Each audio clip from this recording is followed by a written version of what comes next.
오늘은 지난주의 말씀의 요약 말씀입니다. 지난주는 우리가 빌레몬서의 말씀을 우리가 함께 은혜로 나눴습니다. 빌레몬서는 디모데전후서, 디도서, 즉 목회 소신을 총정리한 말씀의 책입니다. 빌레몬서는 AD 61년에서 60년 사이에 바울이 로마 감옥에서 친필로 쓴 서신입니다.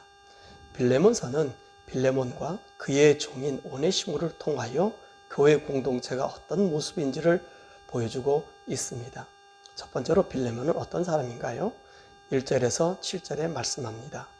복음의 동역자요, 자기 집을 하나님의 예배 장소인 골로새 교회로 제공하고 있는 사람이며 사랑과 믿음이 충만한 사람이며 그의 믿음의 나눔으로 그리스도에 이르는 다리의 역할을 하여 성도들에게 평안을 주는 사람이었습니다. 두 번째로 오네시모는 어떤 사람인가요? 10절에서 16절에 말씀하고 있습니다. 13절, 14절, 16절의 말씀을 보면 빌레몬이 노예였음을 알 수가 있습니다. 야사에 의하면 오네시모는 그의 주인인 빌레몬의 돈을 훔쳐서 도망하였는데 로마에서 죄를 지어서 감옥에 들어가게 되었습니다. 그 감옥에서 바울을 만나 예수님을 영접하였습니다. 그래서 10절의 말씀 보니까 바울은 오네시모를 감옥에서 낳은 아들이다 라고 말씀하며 11절에서 12절의 말씀에는 바울의 신복이 된 사람이라고 말씀하고 있습니다. 셋째로 바울은 빌레몬에게 오네시모를 어떻게 처리할 것인가를 말씀하고 있습니다. 첫 번째 바울의 일처리입니다.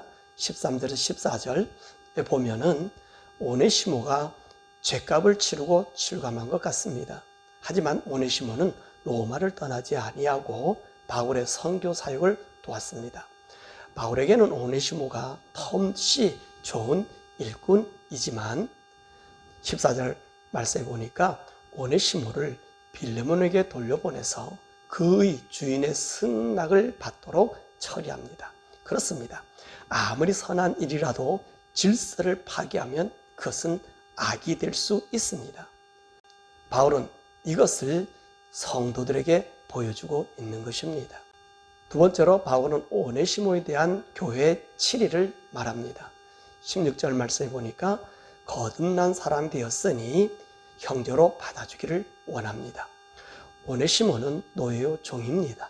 그럼에도 불구하고 왜 형제가 될 수 있었습니까? 예수 그리스도의 보혈로 말미암아 노예가 아니라 형제가 되었습니다. 우리도 어찌 예수님의 형제로 불려지게 되었습니까? 예수님의 보혈로 예수님의 형제로 부르기를 부끄러워하지 않았다고 히브리서 2장 10절에서 11절에 말씀하고 있기 때문입니다. 세 번째로 바울은 17절에 오네시모를 동역자로 대접하기를 원합니다. 왜요? 바울의 복음의 사역을 돕는 자로 일하기 때문인 것입니다. 예수님은 선자를 대접하는 자는 선자상을 받는다는 그 원리인 것입니다. 네 번째로 오네시모의 결단입니다. 아무리 바울의 편지를 가졌다고 해도 빌레몬이 자기를 죽일 수도 있고 고약하게 팔아 넘길 수도 있습니다. 그럼에도 그는 그의 주인인 빌레몬에게 가서 그의 처분을 기다립니다. 왜 이렇게 되었을까요? 그는 예수님의 피로 완전히 거듭난 새 사람이 되었던 것입니다. 이처럼 교회는 변화된 사람들의 공동체인 것입니다. 네 번째로 바울은 빌레몬에게 어떻게 이런 요구를 할 수 있었을까요? 18절에서 19절의 말씀입니다. 빌레몬이 바울에게 빚을 지었다고 합니다.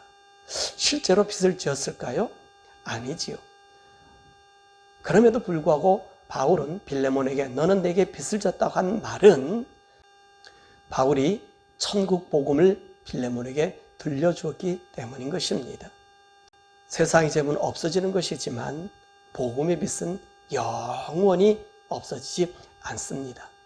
그러므로 바울은 빌레몬에게 자기의 진 빚을 갚으라고 합니다. 그것이 바로 오네시모를 노예에서 종으로서가 아니라 형제와 동역자로 받아들이라는 말씀인 것입니다. 말씀을 맺으면 교회의 가치는 오직 예수님의 보혈입니다. 교회는 예수님의 보혈의 피로 구속받은 하늘나라의 한 형제 자매가 모인 곳입니다. 이 보혈 안에서 세상의 기준이 아닌 하나님의 뜻을 따라 이 세상을 살아가야 합니다. 이런 하늘의 사람의 가치관을 가지고 살아가야 함을 보여주는 것이 바로 교회인 것입니다. 이 아름다운 교회의 직분자들의 모습으로 우리 주님 오실 때까지 잘 유지하시기를 주 예수 이름으로 축원합니다.